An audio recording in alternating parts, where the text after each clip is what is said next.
Yesterday, well, a heinous, cowardly, despicable act from what has been reported as 200 yards away. A seemingly professional sniper killed Charlie Kirk in front of a bunch of students.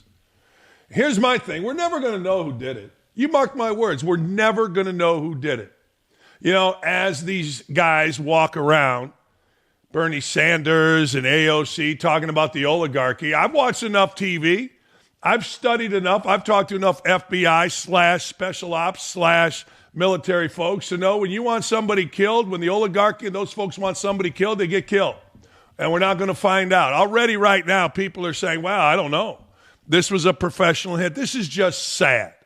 This is sad. This is evil. This is awful. And frankly, I'm looking at the Democratic Party, and certainly not everybody, but it feels like we have a domestic terrorist operation living right here among us. It feels like the party that shot Donald Trump in the head, attempted to shoot him again, covered it up. We don't even know the names of the would-be assassins.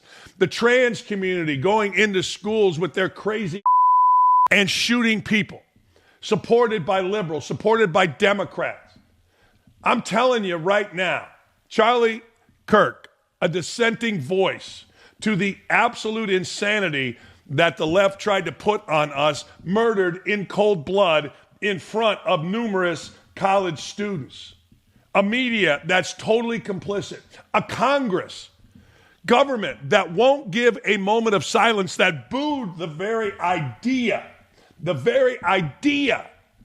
of a moment of silence/prayer for Charlie Kirk, a man they all knew and a man I'm guessing they all admired because, well, he wasn't bought and paid for. It's fascinating. You know, 55% of the crimes are committed by African-American males, which make up 5% of our country, mostly liberals. They terrorizing our city, and the 95% of us sit back and let it happen. It's a domestic terrorist organization. We've seen so many different ways to show, and it's right in front of us.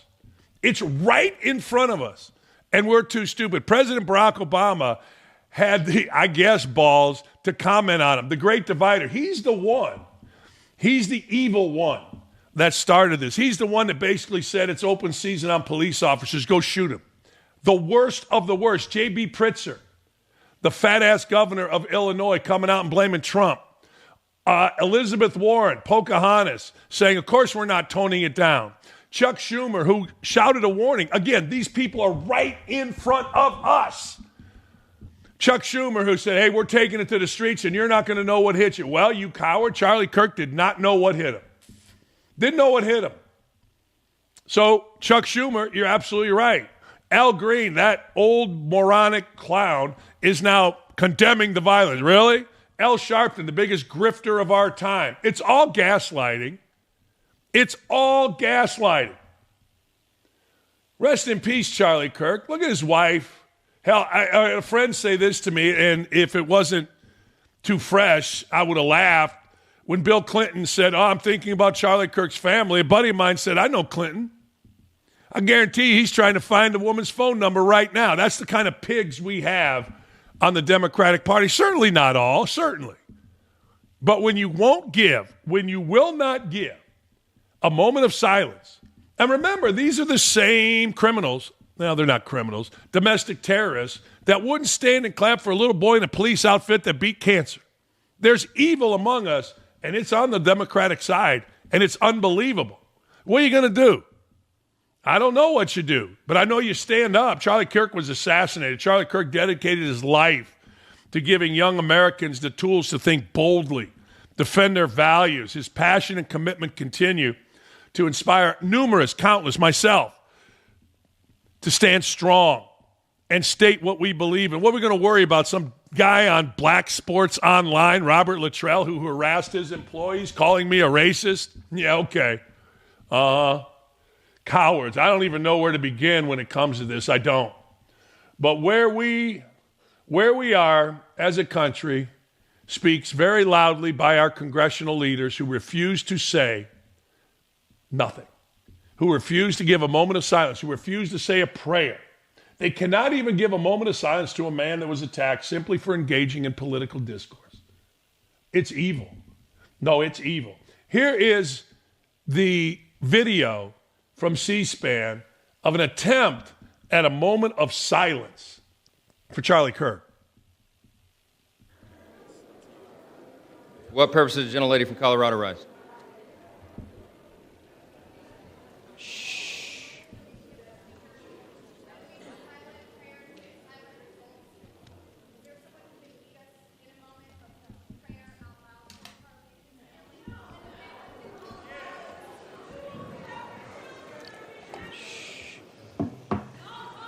Let's wait a minute.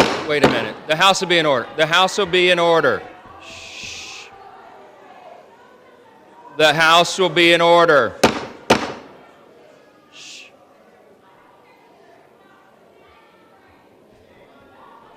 The House will be in order.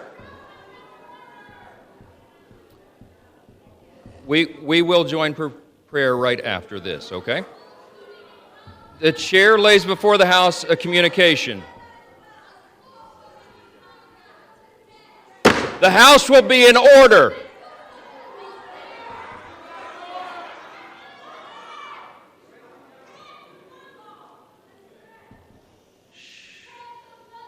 Thank you all.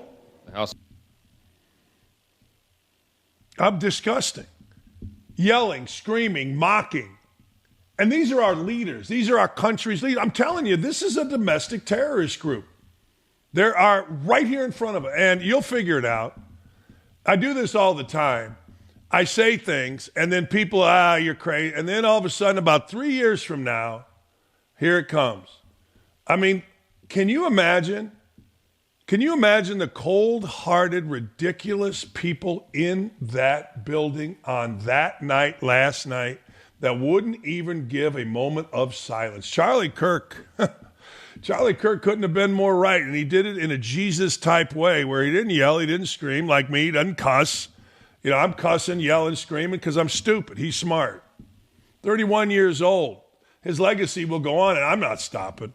I mean, are you crazy? I'm calling out these clowns left and right. Black Sports Online. You're racist because you said, oh, shut up. Just shut up. Anyway, unlike some of our failed leaders, I guess, the tributes did pour in. The Yankees, for one. Good for the Yankees. Before tonight's game, we held a moment of silence in memoriam of Charlie Kirk. Charlie founded the youth activist group Turning Point USA and had become a fixture on college campuses. Charlie, a husband and a father of two, was 31 years old. Compare that to what Congress, our leaders, our elected officials that supposedly work for the people, like Charlie Kirk. Man, compare that. Good for the Yankees. Our friend Armando Segura was fantastic. He's calling on the NFL to make a statement. Remember, the NFL made a big, long statement when that fentanyl-ridden clown, George Floyd, died. They made a big statement. Celebrities mourned. Nancy Pelosi wore some fake African nonsense and knelt in the tundra for 8 minutes and 45 seconds. Haven't heard a word. I'm going to ask Jay Feely about it. Haven't heard a word from the NFL. Of course you won't, because the NFL supports the very people that did this to Charlie Kirk. The NFL supports that side. It's right here in front of you. It's right here. How can you not see this domestic terrorism that's going on and how widespread it is? I can see it. You'll see it soon. After the George Floyd murder, Armando wrote, NFL Commissioner Roger Goodell issued a statement on behalf of the NFL and teams offered support. Yeah. Well, you know what? The NFL don't have enough white guys, apparently, to do this. Charlie Kirk was assassinated today, Armando wrote, and I asked the NFL if Goodell or the league will make a statement also awaiting a team to condemn poisonous hate. Colts won't. No, the whole city of Indianapolis, we're overran by fatherless thugs from 12 to 18 years old every weekend here in Indianapolis. African-American kids that come downtown, and everybody's scared of it. No, Colts won't. Not a chance in hell. Because they think it would, alienate the 5% of the population. The 5%, the African-American male who commits 55% of the crimes, we're worried about alienating them. We don't care about the 95%. No, we're worried about the 5%. I guarantee you the Colts don't. Not even a little bit. However, NFL players, past and present, have spoken out. The Yankees have. Will the NFL? No, because the NFL supports the 5%. Remember when the idiots walked in there with "I can't breathe" or "hands up," which was a total lie in Ferguson. And by the way, the other day, the guy who spread the lie, people actually listened to, he just got murdered in Ferguson by an African-American. This is Des Bryant. Seeing people who are excited about Charlie Kirk dying are effed up human beings. Sending love to his family. Jackson Dart, praying for him and his family. Charlie did great things for our country. Political violence needs to stop. Pray for our country, man. This is disgusting and sad. Here's a compilation of some of the insane left-wingers, the domestic terrorists, making abhorrent comments about Charlie and President Trump condemning that rhetoric. Here you go.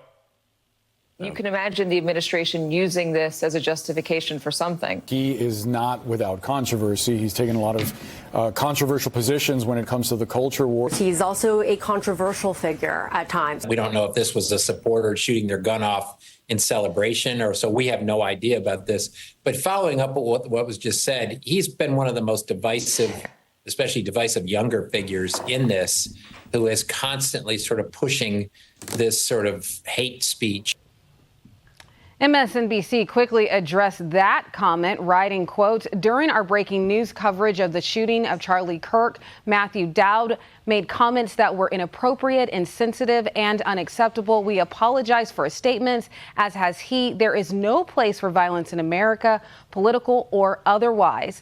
And Fox Digital has reported that Dowd has since been fired for his comments today. And tonight, President Donald Trump called out anyone making comments demonizing those who disagree with them politically.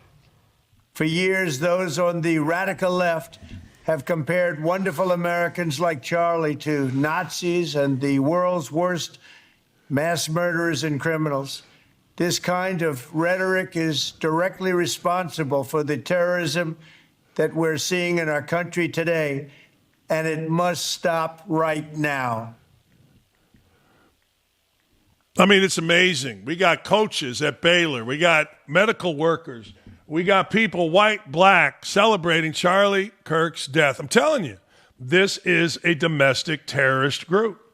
And I don't know if I'm supposed to say it. Well, be careful labeling all Democrats. I'm not labeling all Democrats. I'm labeling this, the overriding thought process of the liberals, the Democratic Party, as domestic terrorists. All you got to,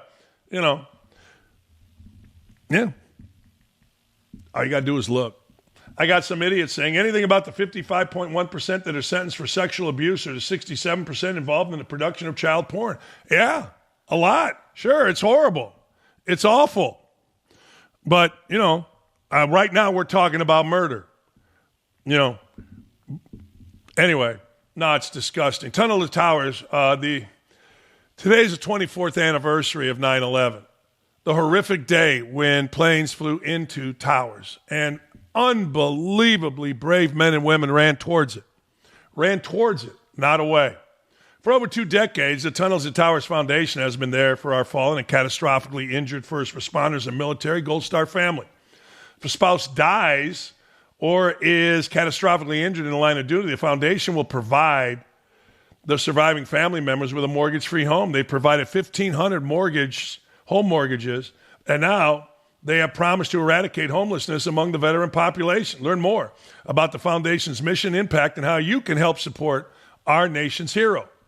Visit T2T.org. This is a somber time. This is an incredibly difficult time for our country if you've paid attention. And we're honored to have Jay Feely. You know Jay as an CBS analyst, for NFL football. You know him as a great kicker in the NFL, but did you know he's running for Arizona's 5th congressional district ticket? And Jay, I'm just going to get right into this. I've said this, and I'm curious your thoughts. If you look at the full scope of what's going on here, if you look at the assassination attempts on our president, if you look at the community shooting up our schools, if you look at what's going on, it's almost to the point where the Democratic Party should be labeled as a domestic terrorist group. I don't know how you look any other way at this, Jay. This is astounding to me, the amount of not only verbiage that comes out of their mouth that's hate, but the actions that come out of that side. I'm disgusted by this, Jay, and I feel that this should be almost billed as a domestic terrorist group, what Democrats are doing. Dan, I'm disgusted as well. First of all, my heart was broken for Charlie Kirk and his family, his 2 young kids, his wife, who have to go on and live life without him. You know, I truly believe that he's with our Savior in heaven today. And, you know, he got shot. He goes right to heaven. And, you know, he died doing what God called him to do, which was sharing the gospel, spreading the word, providing a forum for people who disagreed with him to come and respectfully dialogue with him. That's what the America and liberty and life and freedom is about. That's the fundamental basis of our country. You know, he provided that forum. So if you disagree with him, you could come and you could challenge him. And I think the left is so afraid of being challenged. They're so afraid of their arguments being taken apart that they resort to violence, you know, and they resort to trying to shut people up and shut people down. You know, I look no further than the House yesterday. They tried to say a prayer for him after he was assassinated, and the Democrats in the House would not allow a prayer to be said for his family.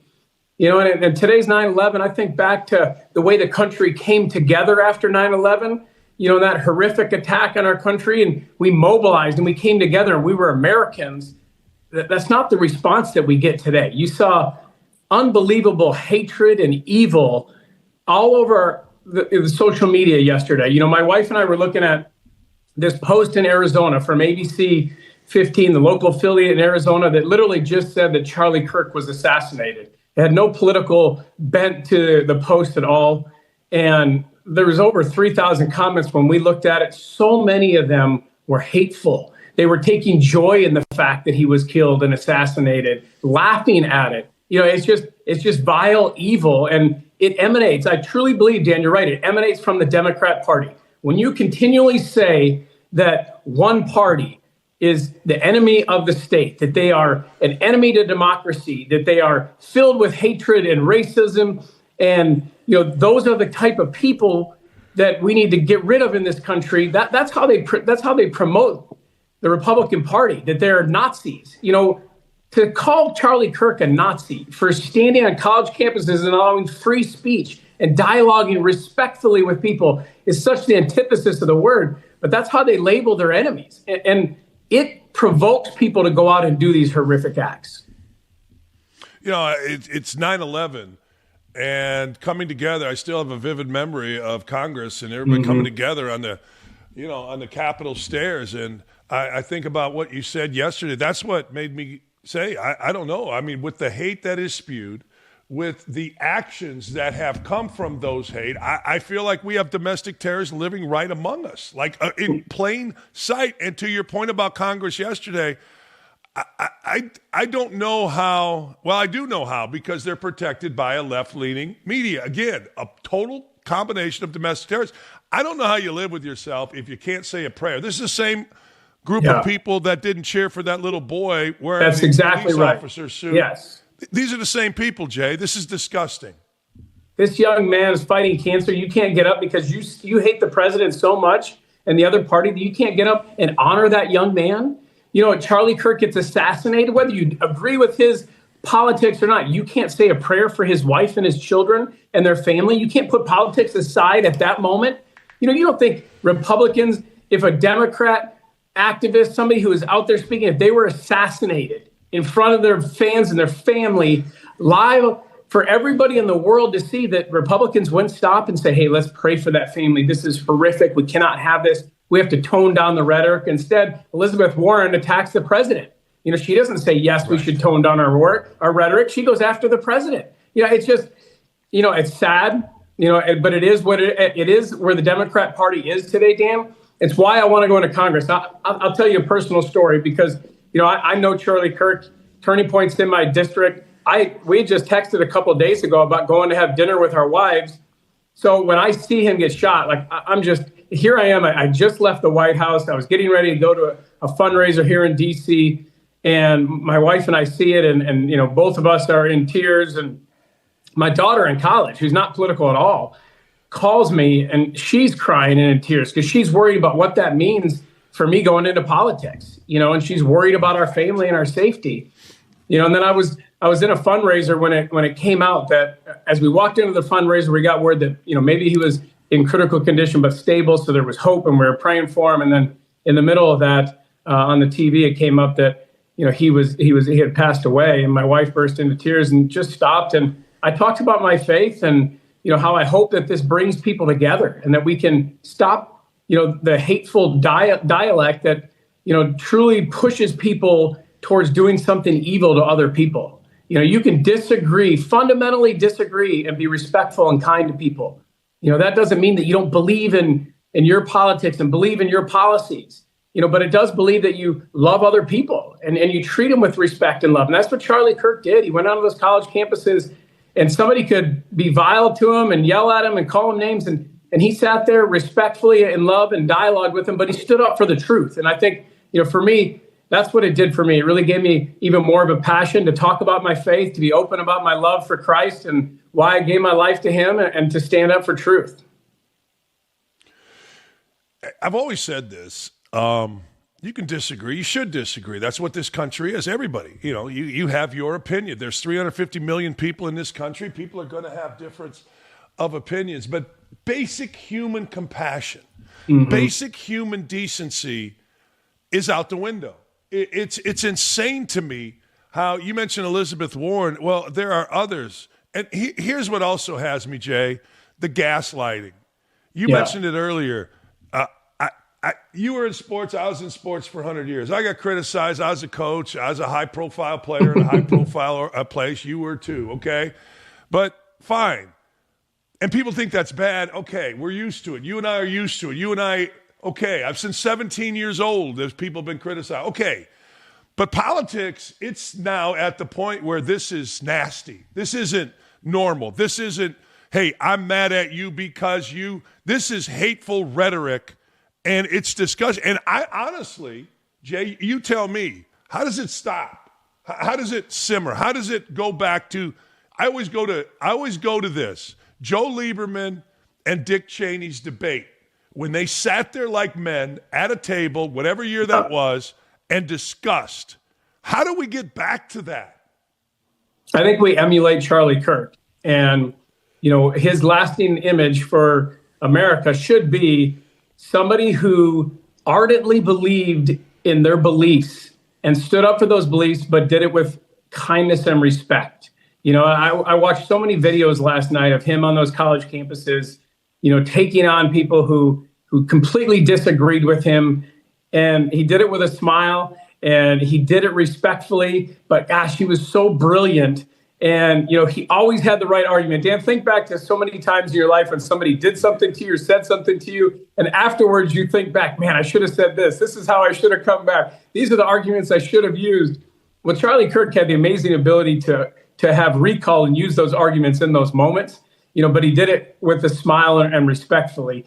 And I think if we can do that, because I think this is going to be a turning point for conservatives and Republicans where they are going to come together and coalesce around, our beliefs and how we view this country. And I think if we do it the right way, Republicans don't respond with guns, going out and shooting people. That's what the leftist liberal crazies do. Republicans respond by bringing the right ideas. And I think we need the right messengers, and we need people willing to stand up and be heard and talk about it and not be afraid of what the left is going to say about them, or even people on the right, to be honest with you, because I got criticized this past week for the work that I did in Haiti, for partnering with the Clinton Foundation to put solar lights into a deaf village. Like, oh, he's not Republican because he partnered with the Clinton Foundation. I'm trying to help people in the greatest time of need in Haiti. To watch my competitors use that against me, those are the type of things that bother you in politics. But, I think we need to come together and not have infighting within the Republican Party. Have one message, stand with that message, and stand for truth. You've been around the NFL for a long time. NFL without a statement, they were very bold in other instances. Does the NFL need to make a statement? Dan, I hope everybody does. I saw the Yankees had a moment of silence last night. I thought that was really special for their organization to do that, to take time in the middle. And there's people on both sides. You got fans on both sides, Republicans and Democrats. But to stand up and say, hey, we're going to acknowledge this right now, I thought that was the right thing to do. It was the right tone. And, when somebody of substance gets assassinated, I said to my wife last night, I'm like, think back to when JFK was assassinated or his brother was assassinated. Do you think that there was people on the opposite side, Republicans, who, laughed about it or, said vile things about them? No, it was tragic, and they felt for their family and they had empathy for them, and the reaction on the left, was so disappointing and disgusting.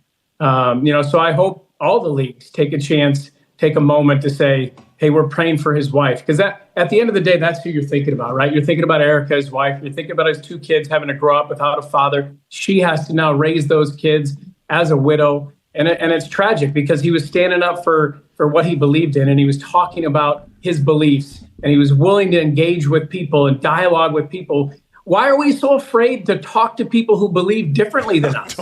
I don't understand that. Why do we get so angry when somebody disagrees with us? Yeah, because you feel like they're challenging your beliefs. Well, listen to them. If it has merit, maybe go and reevaluate your beliefs. Or maybe you go and you dig into them deeper and have a rational reason why, no, this is why it's right or this is why it's wrong. I had a long discussion with my daughter last night on gun control, because obviously the initial reaction and a lot of people say, oh, take away guns. Okay, let's walk through that. Let's talk about it. Let's talk about, all the antidepressant drugs that so many of the people in our country are on. And the fact that when you're on those drugs, they start to wear off. So you have to get a higher dose and then a higher dose, and the impact that has on people and their psyche. Look at the mental illness crisis that we have in this country. And we're not willing, to take that on and to handle it and to deal with it. And you saw the lady in Charlotte get murdered, and the fact that guy should not have been on the street, the fact that we continue to put criminals back on the street if they've been arrested 14 times. And then when they kill somebody, we say, oh my gosh, that was tragic. That was horrible. No, it's tragic that you continue to put them back out on the street and put people in harm's way. Like, those are the conversations that we should be willing to have and talk in depth and do it respectfully. I'm kind of dumb and a literalist. And I am. I pay attention and almost do it literally. So I must ask you, and people have said this, and I'm curious what it means. Turning point in our society. A lot of people have said that. Do you feel that Charlie Kirk's death is a turning point? And what does that mean in your mind, Jay? Dan, when I watched him and his progression from an 18-year-old who founded Turning Point to yesterday when he was assassinated, speaking about his faith, I think you saw a turning point on campuses, because at the very beginning, all the videos, there were so many people lined up against him and that disliked him and that even hated him. And then the last year, 2 years, you saw people in the thousands come to watch him and celebrate him and agree with him. He was having an impact on college campuses because he was willing to go into the lion's den and he was willing to have the hard discussions. That's how I view a turning point. The Republicans are going to step up and we're going to have those hard discussions, and that we're going to be able to talk about it in a meaningful way and listen to people, but dialogue with people, because that's what Charlie did. That's what he was assassinated for. That's the torch that we all need to pick up. Hey, before I let you go, you mentioned you were at the White House. Obviously, President Trump made a statement yesterday. Going back to rhetoric, it started with, well, he's a racist. That didn't work. He's a fascist. That didn't work. He's a Nazi. That didn't work. He's a pedophile. That didn't work. He's dead. That didn't work. He's an informant. That didn't work. When you meet with President Trump, his staff, whoever, what's the vibe? What's the vibe that kind of, hovers over this presidency, like a vibe in a locker room? What is it with Donald Trump and his presidency? Well, I think there's a big difference between his first administration and this administration. This administration, he has a group of people around him that are committed to him. He doesn't have people that are looking out for themselves, that are backstabbing him, that don't believe in his policies. He has people that believe in his policies. They're implementing those policies, even when, they're going to take a long time to benefit. When you look at the tariff issues and what he was trying to do and trying to leverage companies to take on our trade imbalance and get better deals for the United States, it was going to be a long-term process. No one had the fortitude to stand up for the American worker. We lost 7.5 million jobs, 90,000 factories over the last 20 years with both parties in charge. And only President Trump had the willingness to stand up and take the hits politically, to stand up for the American worker and try to drive business back to this country, try to reinvigorate the manufacturing industry, create better trade parameters with people around the country. Just look at the impact he's had, the trade deals he's been able to accomplish with the European Union, with Japan, with Saudi Arabia and Qatar, with Canada. He is creating a better atmosphere for business in this country, and he's got people in his administration that have his back and are fighting those battles for him. I think they're brilliant. Scott Bessent has done an amazing job. David Sachs is a brilliant orator. I love listening to the All In podcast, and they have such a diverse group on there. But it's so based on policy, and having David Sachs go for the administration to go get on that podcast and articulate in a very intelligent way the policies of the president and the Republican Party and why they're beneficial. 80% of people are going to get a tax cut because of the bill that they passed. It's a working family's tax cut. That's who's going to benefit from it. No tax on tips, no tax on overtime, no tax on Social Security. The people who need it the most are going to benefit from those. And I just think this administration is in lockstep. I think it's great. I think they're excited about the future. And we have to make sure that in 2026, President Trump keeps the House and keeps the Senate, because we know that what will happen if he doesn't, and this is why I'm so excited to run for office now, is because if President Trump doesn't have the House, that they're going to go right back to trying to impeach and stall and delay through those 2 years. That's why I've said, hey, get me in front of everybody I can. Let me help anybody in those swing seats, help them raise money. Let me get out there and speak and articulate for them about why they should be reelected and why it's so important that Republicans keep the House and the Senate in 2026. Jay, I can't thank you enough. Last thing, you mentioned 9/11. I don't care how many years goes by. It doesn't matter to me. This is still a day where we reflect, we think, and we mourn. I mean, quite frankly, everybody remembers where they were on that particular day. What are your thoughts as we on 9/11? It was my rookie year in the NFL, and I think it was the second game of the season. And obviously, and rightfully, the games were canceled that weekend. There was pain and heartache across the entire country, and a shock that we were attacked on our own soil. And, the lasting image for me was the country coming together. And it wasn't Republicans and Democrats. There was no partisan politics. We were all Americans, and we came together, and we wanted to fight together, and we wanted to stand up for this country and what makes this country great. And we wanted to believe in the beauty of America again. And I hope that that's what we can do now. I'm reminded of it every day, Dan, that I walk into my office, because the next game that we had, I was wearing an Adidas shoe with the 3 stripes on it, and I painted them red, white, and blue for that game. I only wore that shoe in that game. I took it off, and I never wore it again. I have it still to this day up on my shelf in my office. And so every time I walk into my office, I see that shoe. I think back to 9/11, and I think back to the sacrifice that so many of those firefighters made when they ran back up into the building, when they weren't afraid of dying themselves, but they wanted to help other people. And it's that belief in other people and the willingness to sacrifice that we need in this country is what makes this country great, that we're willing to sacrifice for others and not be, so self-serving. It's why I want to get into Congress. It's as soon as you said you painted the 3 stripes of Adidas, red, white, and blue, I thought to myself, bet nobody gave you any hell. Now it seems like if you do something patriotic like that, there's going to be a number of idiots on the left that'll give you hell about doing something like that. It's astounding, the difference, really. Well, I love this country. I think everybody should. Everybody all around the world, they want to come here because they know opportunity exists here. When I was in Haiti doing all the work, everybody wanted to come here because in a country like Haiti, you can work as hard as you can get educated, you can do all the right things, but you can't be a success. But you can come here and you can get a job and you can work hard and you can provide for your family, and you can be a success. That's what makes America great. We need to celebrate that and foster that and protect it. Jay, I can't thank you enough, man. Really can't. Thank you. My pleasure, Dan. God bless. I pray for Erica and those 2 kids. We'll continue to keep them in our prayer. And we just need to remember Charlie Kirk and his willingness to stand up for his faith in the face of even somebody who would assassinate him. Thank you, Jay. Hi, Dan. Well said. Very, very, very, very well said. And frankly, I said earlier on the show, it's not going to shut me up. I mean, it's only going to make me louder. You know, every day I get a death threat somewhere, somehow. I shared a bunch of them yesterday, and frankly, I don't give a shit. I mean, I'm trying not to swear so much, but today's a hard day. I don't care. I'm just going to get louder. I'm going to get bolder. I'm going to get stronger.